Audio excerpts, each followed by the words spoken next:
Yeah. Nimbada. Stop now, the guys, let me tell them this. Yeah. Vasawira, tell me, your peposi, mune utinye mlondinyi makana do masi. Amuvure do, ndiga uya kumba kwenye mutibika raisi. You are not nice, vasawira. Beta ticheke hukama, tasoziona muzimombe. Yemdanga, ndine dambuziko. Munoto fara, ndika zama kukuponera. Noto kata vasawira. Beta ticheke hukama, tasoziona muzimombe. Yemdanga, ndine dambuziko. Munoto fara, ndika zama kukuponera. Noto kata kumba kwangu munouya. Kaita pati, oro maona usindi chibraya steki. Ndakavata paindi, kana koti. Moyo wenyu uri hadi munoroya masikati kwete yeti naiti. Funga zenya ziziraiti. Mune makuwa munoudza munhu wese ndikapinda pataiti. Usawira ngaupere pasina faiti.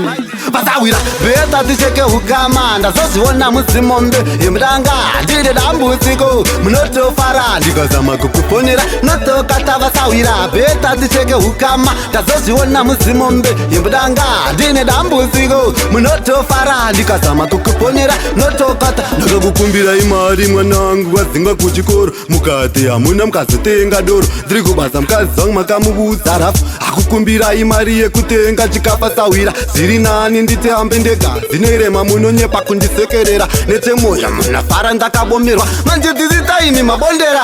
Vasawira beta ticheke hukama. Ndazoziona muzimombe. Yemdanga ndine dambudziko. Munotofara ndikazama kukuponera. Notokata vasawira beta ticheke hukama. Ndazoziona muzimombe. Yemdanga ndine dambudziko. Munotofara ndikazama kukuponera. Notokata vasawira. Tell me your peposi. Mune usinye mnondinyima kana domasi. Hamuvure do ndikauya kumba kwenye muchibika raisi. You are not nice vasawira. Tell me your peposi. Mune usinye mnondinyima kana domasi. Hamuvure do ndikauya kumba kwenye muchibika raisi. You are not nice vasawira. Beta ticheke hukama. Ndazoziona muzimombe. Yemdanga ndine dambudziko. Munotofara ndikazama kukuponera. Notokata vasawira beta ticheke hukama. Ndazoziona muzimombe. Yemdanga ndine dambudziko. Munotofara ndikazama kukuponera. Notokata kumba kwangu munouya. Kaita pati oro maona usindi chibraya steki. Ndakavata paindi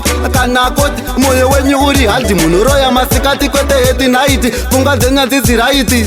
Vasawira mune makuwa munoudza munhu wese ndikapinda pataiti. Usawira ngaupere pasina faiti. Vasawira beta ticheke hukama. Ndazoziona muzimombe. Yemdanga ndine dambudziko. Munotofara ndikazama kukuponera. Notokata vasawira beta ticheke.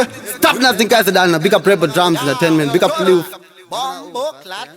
Yeah.